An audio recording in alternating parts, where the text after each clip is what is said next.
It started to become painfully obvious that I was not prepared with the... I have no idea what this thing is, but it is super cute. Came out of that pasture. Hello my beautiful and adventurous love bugs, welcome back to my channel. If you are new here, hello, my name is Nancy. I am an entomologist, which means that I study bugs, and I live in Ecuador, where normally I'm a tour guide doing customized tours about bugs and ecology and conservation and local culture, but obviously that isn't happening right now, so welcome to today's vlog, beautiful love bug.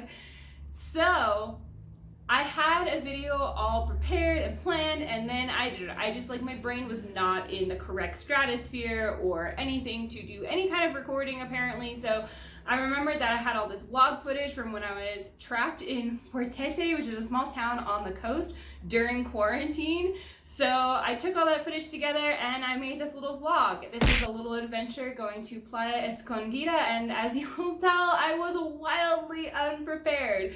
So stick around to see some of the beautiful coastline footage, to see some bugs, to see some other random animals we found, and just the kind of like the general adventure. I hope you bugs really like it. Hello, travel bugs. Today we are going to the hidden beach, Playa Escondida, and we are getting there on foot today. So we are walking up this road, down this road from the hotel that we are staying at for quarantine, and we will be hitting the main road, and then from there we were going to explore and go find the hidden beach.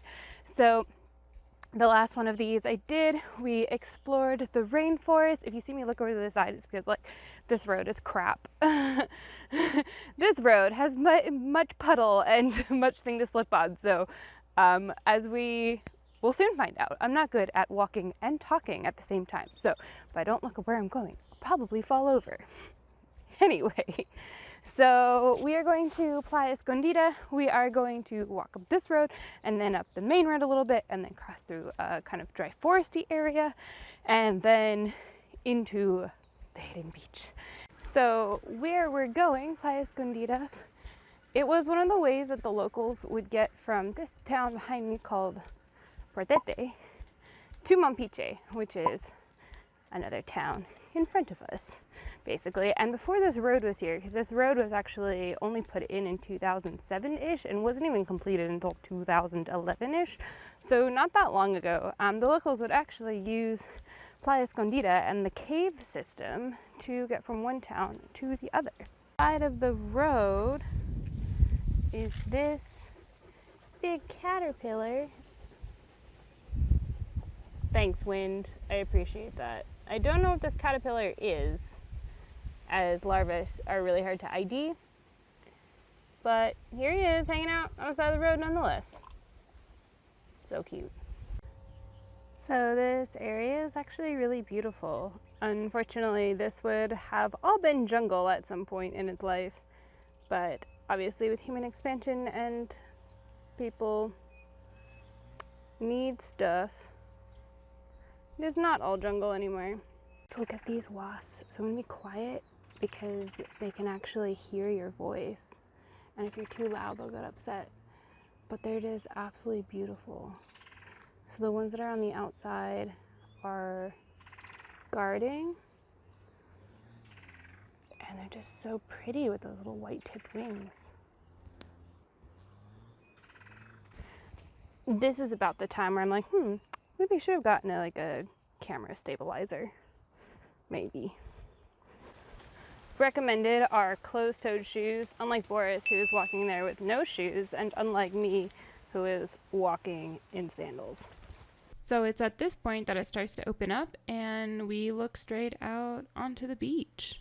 Boris would like to point out that normally there aren't any footprints, but as Puka was very excited and just ran down here immediately, there are now footprints.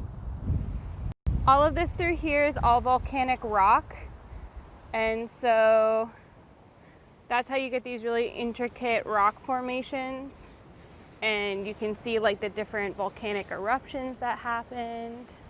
So there's all these really cute isopods that are here, but they're kind of skittish. Isopod, so cute.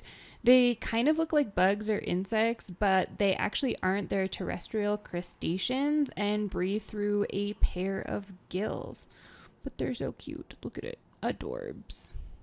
Now we are going to have to get around this rocky point. Battle 2, fight.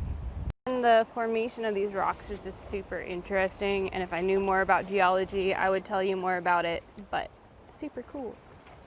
So it was at this point that I realized exactly what I had gotten myself into, and it was not what I was expecting. Okay, so now we're gonna climb over all this stuff.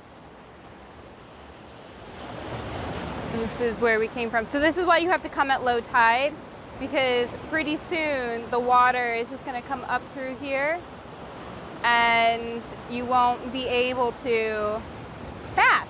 And that looks like my cue to get out of here, so I'm just gonna go follow them. It started to become painfully obvious that I was not prepared with the right shoes or really the right anything and all. But it's okay, because we made some friends along the way. Aw, he's so cute. Oh, look at these, like, has little pink on him. I know nothing about lobsters other than their crustaceans and arthropods. This one's particularly pretty. Adorbs. And as we are good biologists, we will let him go back where we found him. I'm gonna put it up my sleeve. Goodbye. Bye. This way, onward to victory. And definitely not death.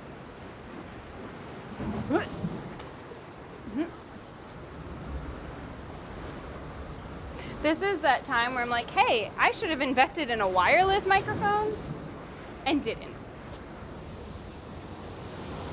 So we're gonna go climb through here now. Bye, Puka.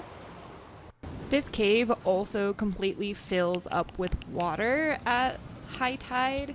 So if you want to get to Playa Escondida, it is imperative that you make it to this cave before it starts filling up with water, because otherwise you get stuck somewhere between here and there. All over this area, not just this beach in general, you can find fossils in these kinds of old rock beds. Some of them are kind of buried really deep into the rock, and some of them are just hanging out or kind of like loose pebbles. But it's really fun whenever you find one. Oh yeah, here's some good fossils. Good fossils! Ta-da! I've tried pulling some of these up before, but it's really difficult. Sometimes they just come up by themselves, but they're so fragile at this point that when you try and pull them out, they just break. Although I will insert a really cute photo of a hermit crab I took a picture of, who is using a fossilized shell as a home. Adorbs. Little weird pyramid shell looking things are called limpets. Again, that's really the extent that I know about them. Okay, we are getting to more adventuring. Ha-dum-dum-dum. Dum-dum-dum. It's right after this point that we start to make it to Playa Escondida. Playa Escondida is actually just a really, really small beach. And sometimes people go there and it's considered to be a nude beach, but really only local people or people who were brought here by locals know of its existence and can actually find it. So that's why it's called Hidden Beach or Playa. And here's then Boris wondering what took me so long. Dice ella que puede subir. Vamos a ver si puede subir.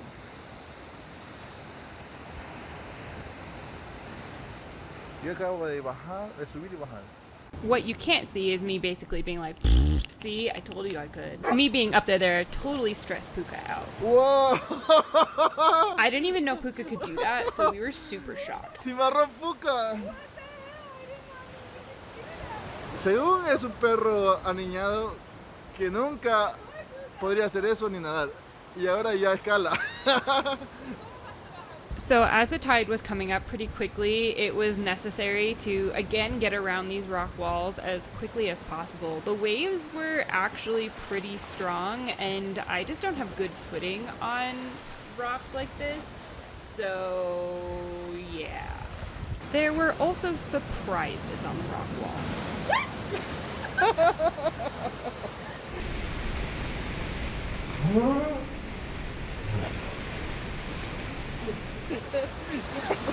Te atacó un cangrejo.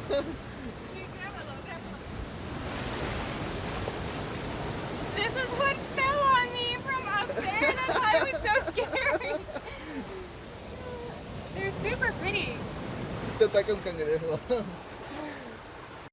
Woo, guys. Okay, so I didn't do like a whole ton of filming in that section. I basically just gave it to Boris to like watch me like flop around and fall, and also scream when the crab fell.